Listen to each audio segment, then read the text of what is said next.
The snow falls on a roof older than memory. Tokyo 1972 winter. The Yamamoto Dojo sits at the edge of the city where tradition refuses to die. Cedar beams blackened by centuries, paper screens thin as breath, the smell of incense and old wood. And something else, something that smells like discipline made physical. Inside, 30 students kneel in perfect rows. Their breath is visible in the frozen air. They have been kneeling for 1 hour. No one shifts, no one blinks. At the front of the room sits Master Tetsuji Yamamoto, 73 years old, white hair tied back with black silk, a face carved by decades of winter mornings and wooden swords, lines like blade cuts, eyes like frozen lakes. Across his knees rests a katana. The blade is 400 years old. It has a name: Murasame, autumn rain. Forged in a time when swords were made to harvest souls, not decorate walls, the steel holds memories. 200 lives ended by its edge. For 47 years, Master Yamamoto has issued the same challenge to every visiting martial artist. My sword will cut you before you touch me. No one has ever touched him. The record is carved into a wooden plaque by the door. Champions from 6 countries, karate masters, judo legends. They came, they tried, they bled. The plaque reads 47 years, 0 defeats. The door slides open. A small man enters, dark suit, no coat despite the cold. He removes his shoes at the threshold and bows correctly, deeply. The bow of someone who knows what this floor has witnessed. This is Bruce Lee. He has come to Tokyo for a film meeting that ended yesterday, but word travels fast among those who trade in violence. The Chinese movie star is in Japan, the one who moves like water, the one who says weapons are unnecessary. Master Yamamoto sent an invitation, not a challenge, an invitation. There is a difference. One implies respect. Bruce Lee walks to the center of the dojo. His footsteps make no sound on the ancient wood. He bows again. Thank you for receiving me. The old man studies him, silent, the way a hawk studies movement far below. I have heard of you. The Chinese fighter who moves like water. His voice is dead leaves scraping stone. I have also heard you believe weapons are unnecessary. I believe the body is the only weapon we are born with. Everything else is borrowed. Silence. The students hold their breath. Master Yamamoto's hand moves to the katana. He does not draw it. He only touches the handle, a greeting between old friends. Then let us test this philosophy. He rises slow, each movement precise, joints oiled by 10,000 mornings of practice. I will make the same offer I have made to every warrior who has entered this dojo. The katana leaves its scabbard. The blade sings a high, cold note that fills the room like a temple bell. My sword will cut you before you touch me. The students have seen this moment many times. They know what comes next. They know how it ends. You have 2 seconds. That is how long Murasame needs to fall. He settles into his stance. The stance of a man who has done this 10,000 times and never failed. No one has ever succeeded. Bruce Lee looks at the blade. 400 years of steel catching the winter light. And if I succeed, then you will be the first. The old man's voice holds no pride, only fact. In 47 years. But you will not succeed. No one is faster than steel. The students shift almost imperceptibly. They have seen this ritual many times. They know its ending. Bruce Lee considers the challenge. Not the blade, but the man who holds it. The certainty in his voice. The absolute confidence born of 47 years without defeat. May I ask a question, Yamamoto-sensei? The old man tilts his head, curious. In 47 years no one has asked questions. They have only attacked. You may. In 47 years, how many of your challengers attacked the sword? Silence. The question hangs in the frozen air like breath. All of them. Master Yamamoto frowns. The sword is the threat. The sword is what must be overcome.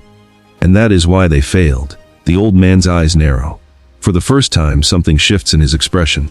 Not anger, interest. Explain. Bruce Lee steps forward, 1 step. The students tense. The sword is steel. It cannot think, it cannot hesitate. It can only do what the hand commands. He pauses. If I fight the sword, I fight 400 years of perfection. I fight Murasame. I fight legend. He looks at the master's hands. Aged, weathered, human. But if I fight the hand that holds the sword.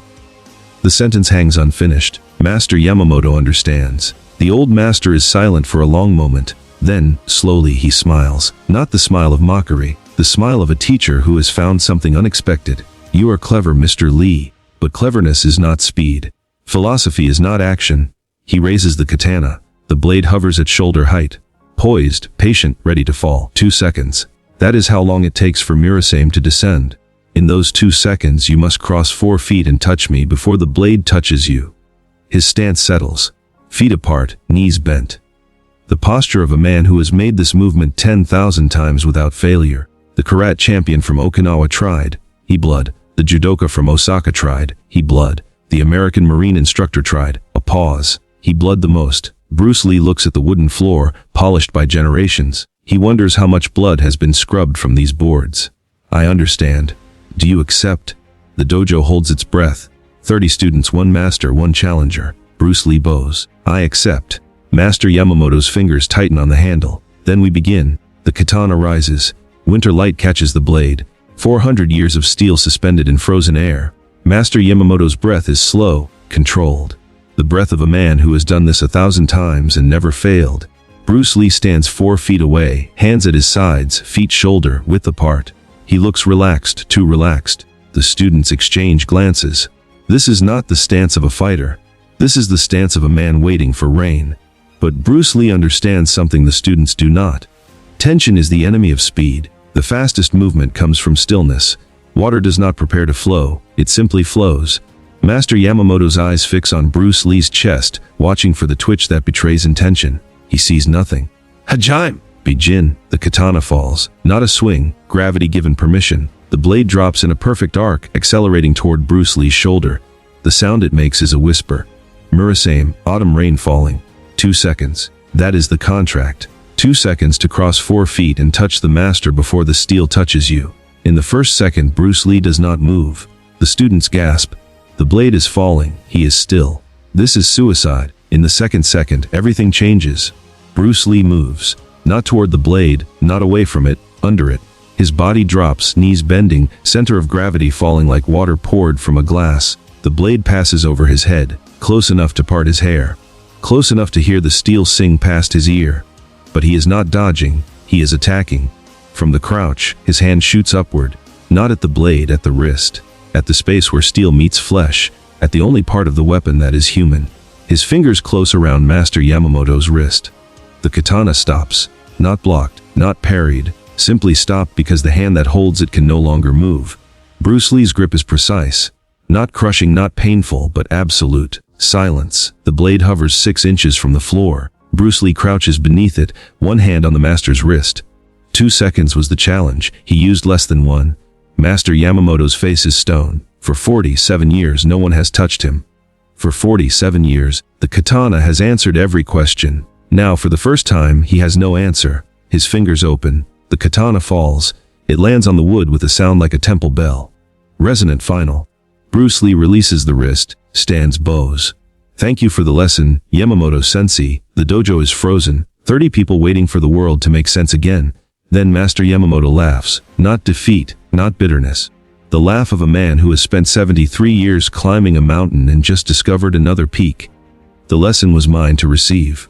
47 years, and I never considered that someone would ignore the sword entirely. I did not ignore it, sensei. I respected it too much to fight it. Steel always wins against flesh, so I did not fight the steel. You fought me. I fought the certainty. Master Yamamoto bends slowly, picks up Murasame with reverence, slides it back into the scabbard. 47 years, he says quietly, and I was the one who could not see. The dojo breathes again.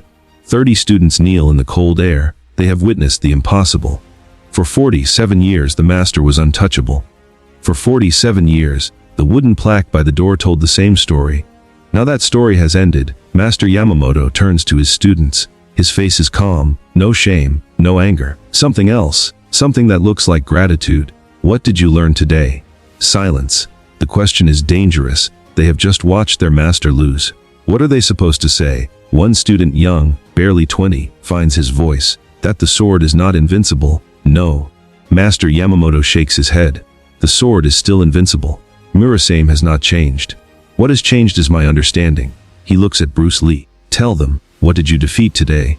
Bruce Lee considers the question. The weight of 30 students waiting.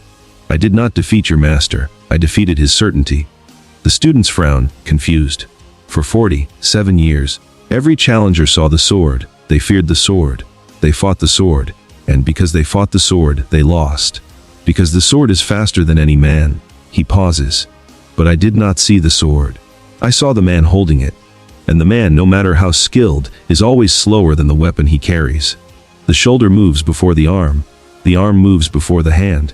I was not faster than Murasame. I was faster than the decision to swing it. Master Yamamoto nods slowly. 47 years, hundreds of challengers, and not one of them thought to ignore the blade.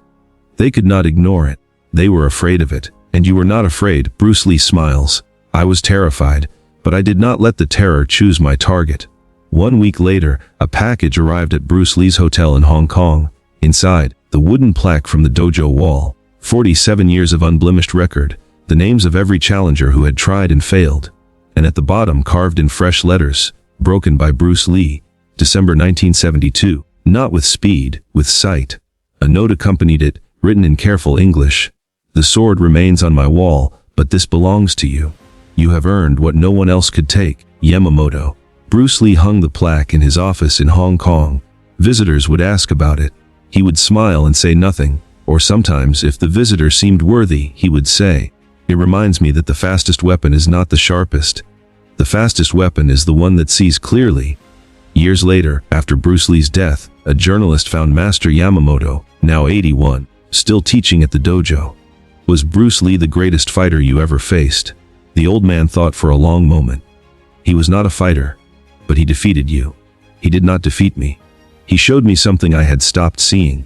His eyes drifted to the empty space where the plaque had hung. For 47 years, I believed the sword was my strength. He taught me it was my blindness. Do you regret giving him the plaque? Master Yamamoto smiled. The plaque was a record of victories. But his name on it, that was my greatest victory, because it meant I could still learn. He paused, looking at the katana on its stand. The sword does not make the master. The master makes the sword. And the greatest victory is not defeating your enemy, it is defeating the blindness in yourself. December 1972. Tokyo, 2 seconds that changed everything. The day a sword master learned that the sharpest blade is useless if it cannot see its target. The day wisdom proved faster than steel. Sometimes the greatest victories come not from fighting what we fear, but from understanding why we fear it. And sometimes, the most unbeatable opponent is the one we create in our own minds. That winter day in Tokyo, Bruce Lee didn't defeat a sword master. He helped a teacher remember how to be a student. The greatest lesson of all.